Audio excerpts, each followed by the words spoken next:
주님께서 여러분과 함께 마테오가 전한 거룩한 복음입니다.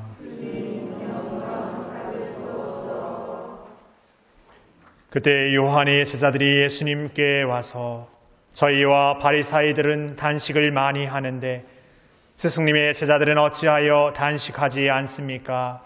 하고 물었다. 예수님께서 그들에게 이르셨다. 혼인잔치 손님들이 신랑과 함께 있는 동안에 슬퍼할 수야 없지 않으냐. 그러나 그들이 신랑을 빼앗길 날이 올 것이다. 그러면 그들도 단식할 것이다.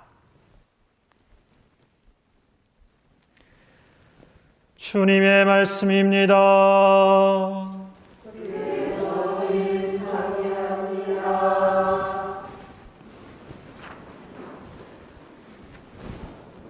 찬미 예수님,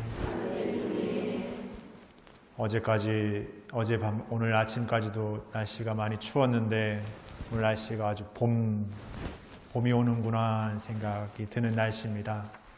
내일은 더 봄이 오는 날씨입니다. 어디 가실 겁니까? 어디 좋은 데 데려가면 나도 따라가.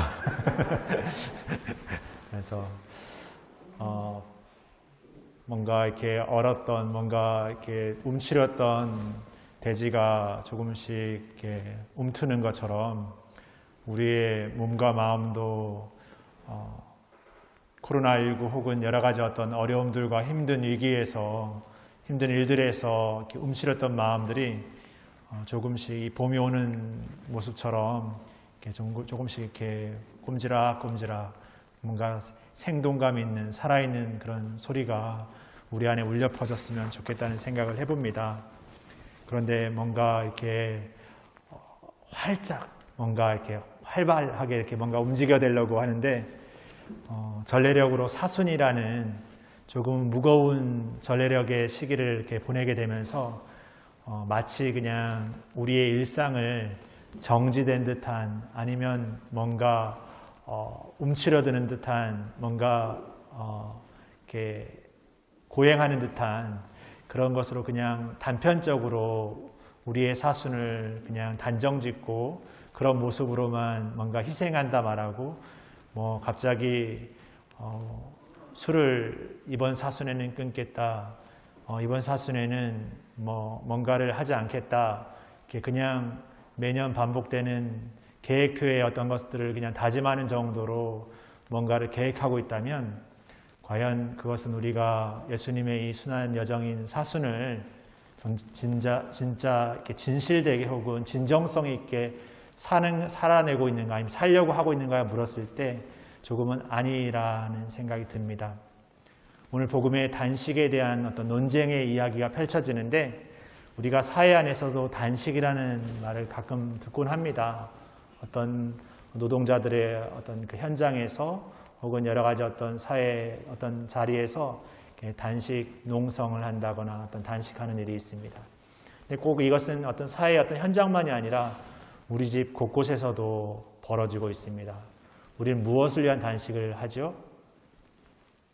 살 빼기 위한 단식, 뭔가 다이어트를 위한 단식 이렇게 많이 합니다. 그래서 뭐 매번 이렇게 살 빼보려고 이렇게 단식하다가 나중에는 이렇게 한꺼번에 배고픈 걸 못 참아가지고 폭식하면서 이렇게 그 악순환을 이렇게 반복하곤 하죠.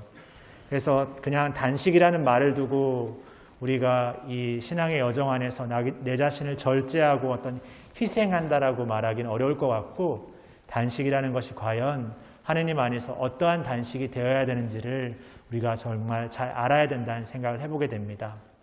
오늘 복음에 보면 요한의 제자들이 예수님께 와서 왜 우리 요한의 제자들과 바리사이들은 단식을 많이 하는데 왜 예수님의 제자들은 단식을 하지 않습니까? 라고 이렇게 따져 묻죠. 근데 이는 자신들이 요한의 제자로서 그리고 바리사이로서 나름대로 하느님의 법인 율법 안에서 절제하고 희생한다는 삶을 단식이라는 어떤 자신의 개인적인 실천의 행위로서 이렇게 이뤄왔다는 어떤 그 자신의 어떤 공로라 할까요? 자신의 어떤 읽어왔던 어떤 그 노력을 어떤 누군가는 너무 가볍게 여긴다고 여겼기 때문이 아닐까라는 생각도 해보게 됩니다. 나는 열심히 노력하고 있는데 저 사람은 그런 것을 지키려는 생각조차도 하지 않으면서 그냥 아무렇지 않은 듯 하는 어떤 그런 모습이 못내 이렇게 밉고 못내 이렇게 싫게 느껴지는 그런 모습일 수도 있을 것 같습니다. 그런데 예수님은 말씀하십니다. 지금은 단식하지 않지만 내 제자들도 이제 단식할 그날이 올 것이다 라고 말씀하시죠. 지금은 예수님과 함께 있기 때문에 그 잔치를 즐기고 있지만 이제 예수님을 빼앗길 그날이 오면 그 제자들은 단식하게 될 것입니다. 다시 말해 우리가 예수님과 함께 머무는 그 순간 그 자리는 우리가 그분으로부터 충만한 은총과 그 사랑을 입는 자리입니다.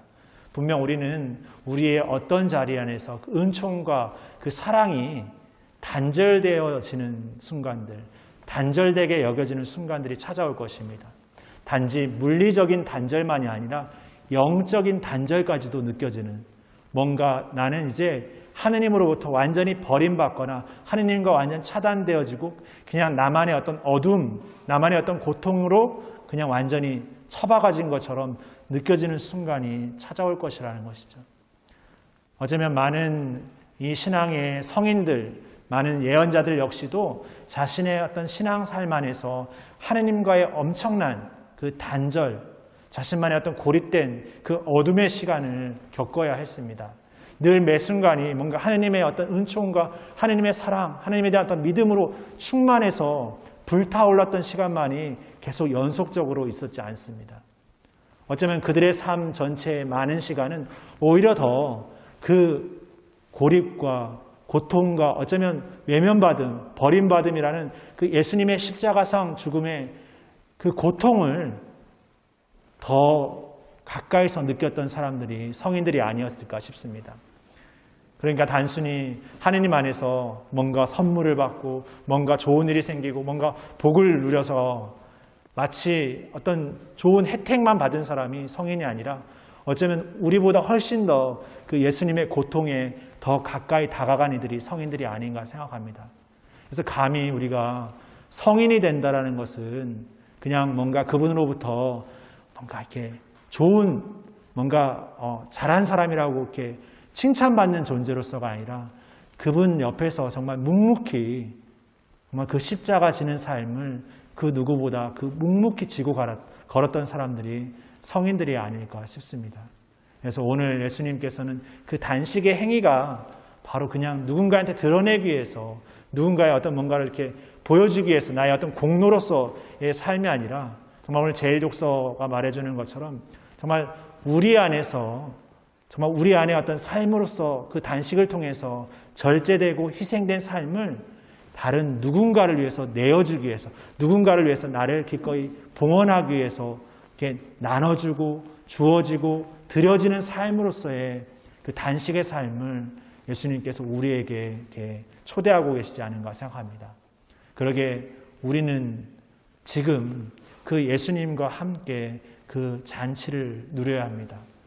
이 십자가의 여정, 이 사순의 여정을 나아가면서 더욱더 예수님과 함께 머물면서 우리의 은총의 충만됨의 시간을 가져야 합니다. 그리고 우리는 그분의 십자가 여정을 따라서 정말 어쩌면 그분이 겪었을 그 고통만큼이나 힘겨운 그 순간을 함께 견디며 걸어야 합니다. 그렇게 우리가 그분과 함께 걷고자 할 때 부족하지만 나약하지만 우리의 힘으로는 어떻게든 해보려 해도 안 되는 그런 순간을 마주하겠지만 거기에서 예수님의 그 순한 여정과 그 십자가를 바라보면서 다시금 그분께 용기를 청하고 은총을 청하면서 걸어나갈 때 우리의 사순이, 우리의 단식이, 우리의 기도가, 우리의 자선이 정말 그분 안에서 꽃을 피우게 될 거라고 생각합니다.